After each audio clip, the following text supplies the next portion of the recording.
তারপরে নতুন সরকার ক্ষমতায় আসার পর জামায়াতে ইসলামী সেক্রেটারি জেনারেলের স্বাক্ষরিত একটি দরখাস্ত দায়ের করে পুনর্বিবেচনার জন্য। এই দরখাস্তটি 22 আগস্ট 2024 তারিখে দায়ের করা হয়। এই দরখাস্তের প্রেক্ষিতে ডিজিএফআই, এনএসআই এবং এসবির রিপোর্ট তলব করা হয় এবং 3টি এজেন্সি থেকে রিপোর্ট স্বরাষ্ট্র মন্ত্রণালয়ে জমা হয়। এই 3টে এজেন্সি জামায়াত শিবির সন্ত্রাসী কর্মকাণ্ডের সঙ্গে জড়িত মর্মে যে অভিযোগ করা হয়েছিল, এই মর্মে তদন্ত সাপেক্ষে কোনো সত্যতা খুঁজে পায়নি। অতঃপর মিনিস্ট্রি অফ হোম থেকে সিনিয়র সেক্রেটারির নেতৃত্বে 3 সদস্য বিশিষ্ট একটি রিভিউ প্যানেল গঠন করা হয়। আইন অনুযায়ী 19 নম্বর ধারার রিকোয়ারমেন্ট মোতাবেক এই রিভিউ প্যানেল গঠন করা হয়। এই রিভিউ প্যানেলে বিষয়টি পুঙ্খানুপুঙ্খভাবে আলোচনা হয় এবং তারাও অতীতের এই অভিযোগের সমর্থনে কোনো তথ্য প্রমাণ খুঁজে পাননি। এরই প্রেক্ষিতে এই বিষয়টি মাননীয় স্বরাষ্ট্র উপদেষ্টার কাছে উপস্থাপন করা হয়।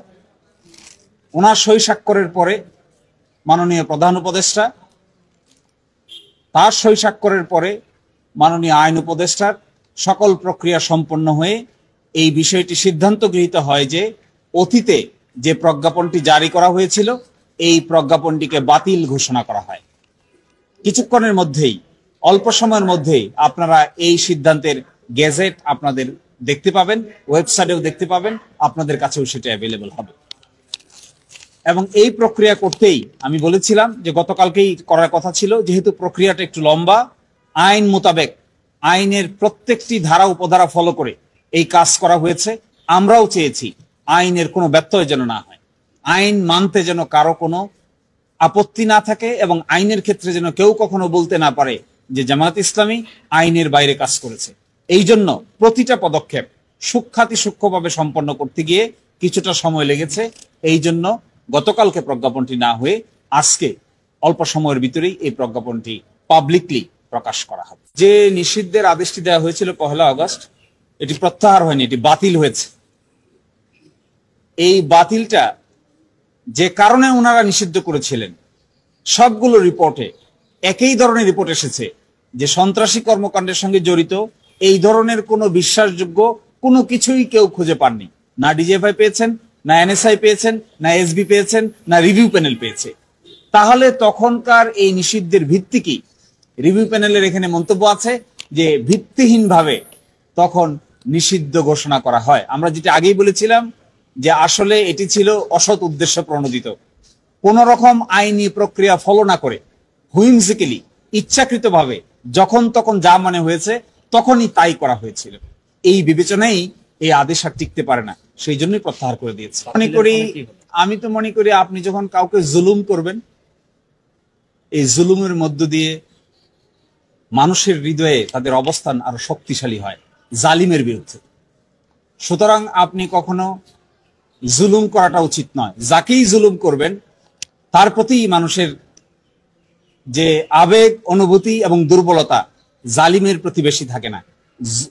যিনি জুলুমের শিকার হন, মজলুমের প্রতি মানুষের আবেগ বেশি হয়। আমার বিবেচনায় জামাত ইসলামী এবং ছাত্র শিবিরের প্রতি যেহেতু মজলুম, তাদের প্রতি অনেকাংশেই সিম্পেথি বৃদ্ধি পেয়েছে।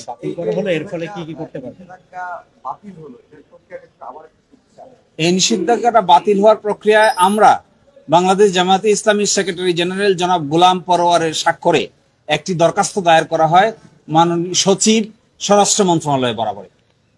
এই দরখাস্ত পাওয়ার পরে তারা গোয়েন্দা রিপোর্ট কল করেন। এই গোয়েন্দা রিপোর্টের মধ্যে বাংলাদেশের প্রতিষ্ঠিত সবগুলো গোয়েন্দা রিপোর্টে সেপারেট রিপোর্ট কল করা হয়। প্রত্যেকেই সেপারেট রিপোর্ট দায়ের করেন।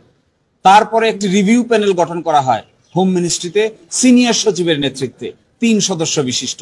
আইনে বলা আছে 19 নম্বর ধারায় যে এভাবেই রিভিউ প্যানেল গঠন করতে হবে। সেই রিভিউ প্যানেল গঠন করা হয়, রিভিউ প্যানেলে পর্যালোচনা হয়, রিভিউ প্যানেলের সিদ্ধান্ত নেওয়া হয় যে যেহেতু কোনো কার্যকারণ খুঁজে পায়নি কেন নিষিদ্ধ করা হয়েছিল, সেই জন্য তারা এই নিষিদ্ধের আদেশ বাতিলের জন্য সুপারিশ করেন।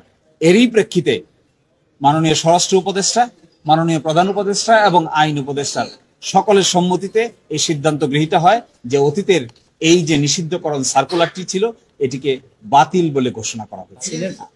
এজেন্সির রিপোর্টগুলো কনফিডেন্সিয়াল, তারপরেও কেউই যে অভিযোগ করা হয়েছে কি অভিযোগে নিষিদ্ধ হয়েছে আপনারা তো জানেন। এই অভিযোগ করা হয়েছিল 1 আগস্ট যে জামায়াত ইসলামী এবং ছাত্র শিবির এবং তার অঙ্গ সংগঠনের লোকেরা সন্ত্রাসী কর্মকাণ্ডের সঙ্গে জড়িত, এই জন্য তাদেরকে নিষিদ্ধ করা হয়েছে। আমরা গতকালকেই বলেছিলাম যে এই সন্ত্রাসী কর্মকাণ্ডের জড়িত এই মর্মে সাক্ষ্য প্রমাণ কোথায়? সবগুলো গোয়েন্দা এজেন্সি বলছেন, সবগুলো রিভিউ প্যানেলের পক্ষ থেকে বলা হয়েছে যে এই মর্মে অতীতের যে সিদ্ধান্ত নেওয়া হয়েছে তার সমর্থনে সন্ত্রাসী কর্মকাণ্ড করেছে বা করছে তার সমর্থনে কোনো তথ্য প্রমাণ তারা খুঁজে পাননি, ফলে এই সিদ্ধান্ত তারা নিয়েছেন, বাতিল করেছে।